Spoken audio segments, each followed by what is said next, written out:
Ja, og det gik så ikke så godt, fordi at jeg...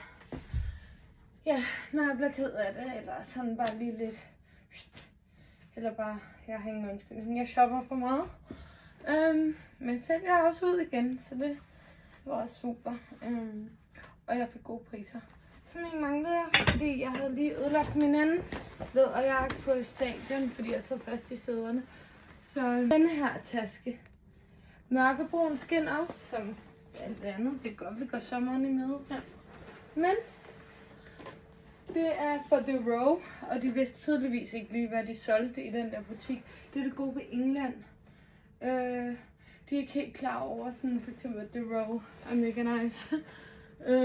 I hvert fald ikke heroppe i Manchester. Så ja, den er jeg mega glad for. Den synes jeg er mega fed. Så købte jeg den her.